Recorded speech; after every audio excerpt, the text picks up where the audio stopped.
Salam sejahtera bagi semua saudara-saudari dalam Tuhan. Di tengah masa pandemi yang berkepanjangan, yang kemungkinan mengauskan iman dan harapan kita, kami dari Yasperin ingin menguatkan anak-anak Allah dengan program Firman Tuhan di tengah pandemi. Dalam keadaan seperti saat ini, kita memerlukan firman Dia yang menopang segala yang ada dengan firman-Nya yang penuh kekuasaan. Kasih karunia Tuhan Yesus menyertai kita semua. Saudara-saudari yang dikasihi Tuhan Yesus Kristus, selamat bertemu kembali dalam program Arus Hayat Voice. Tema kali ini adalah jika kita tidak mengasihi saudara.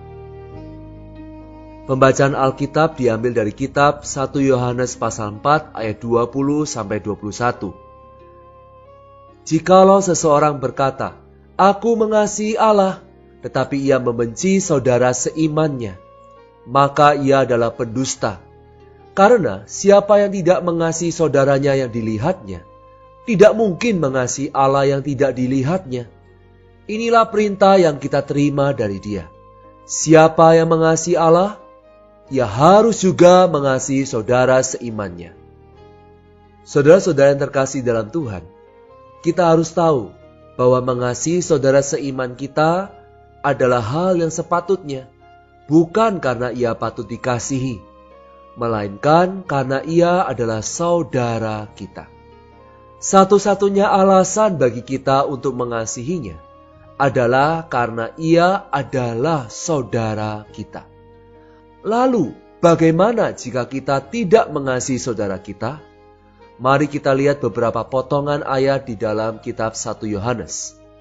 Pertama, tidak mengasihi saudara berarti kita berada di dalam kegelapan.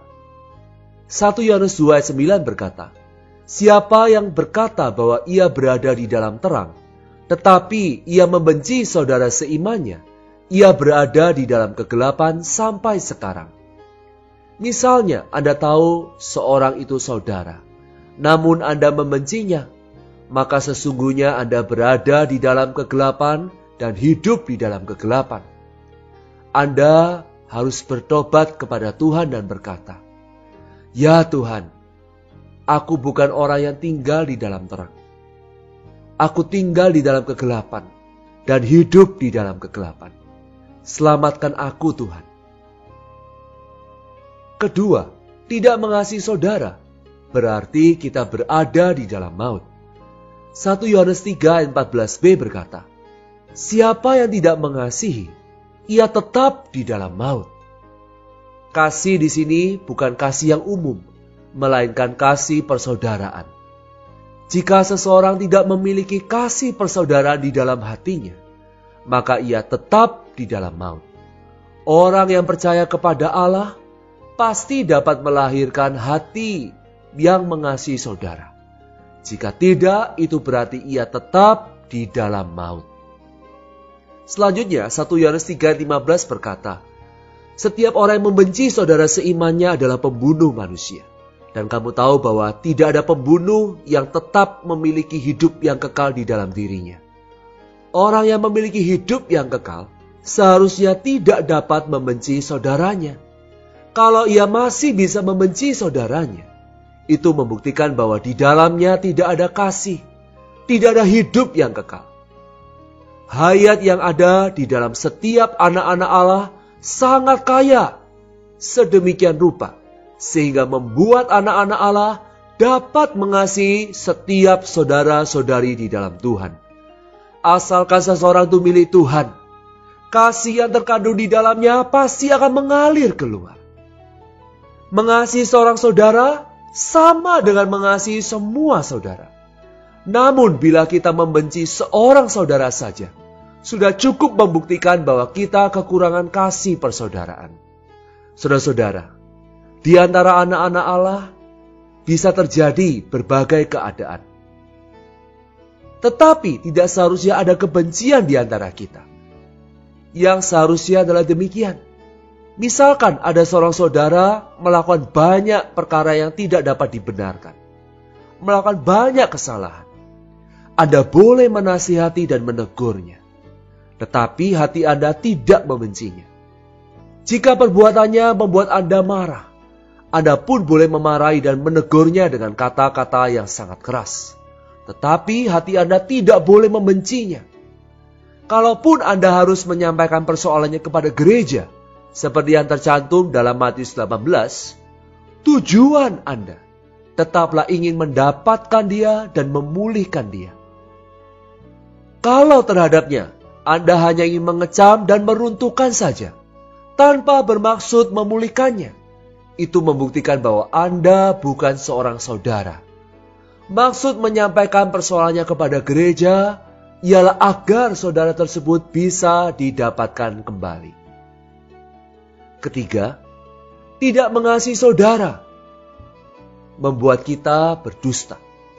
1 Yohanes 4 ayat 20-21 yang kita baca di atas memperlihatkan kepada kita bahwa mengasihi saudara berarti mengasihi Allah. Jika seorang tidak mengasihi saudara yang dilihatnya, ia tidak dapat mengasihi Allah yang tidak dapat dilihatnya. Jadi jika Anda mau mengasihi Allah, Anda harus mengasihi saudara juga. Inilah perintah yang kita terima dari Allah. Karena itu kita harus berhati-hati. Janganlah kita melakukan perkara yang menyalahi kasih. Janganlah kita sembarangan berbuat dosa terhadap saudara seiman kita. Saudara-saudara, hati yang mengasihi Allah adalah hati yang mengasihi saudara. Dan sebaliknya, hati yang mengasihi saudara, itulah hati yang mengasihi Allah.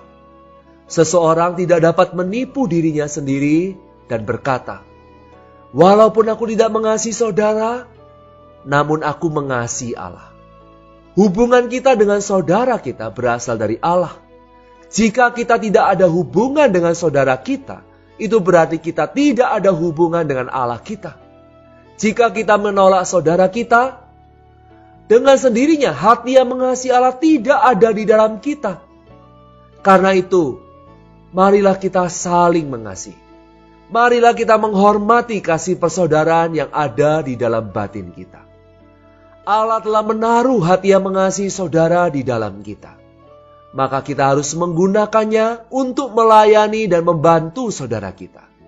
Kita harus menumbuhkan hati yang mengasihi saudara ini, agar hati yang mengasihi saudara ini semakin kuat dan perkasa, dan memenuhi seluruh aspek kehidupan kita.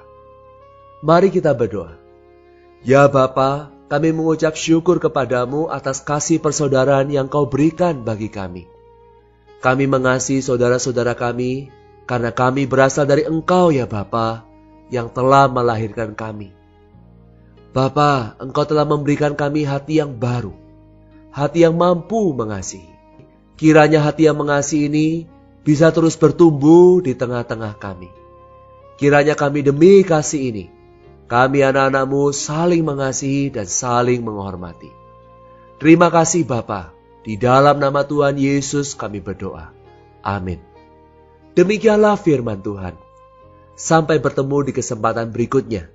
Kasih karunia Tuhan Yesus menyertai kita semua. Amin.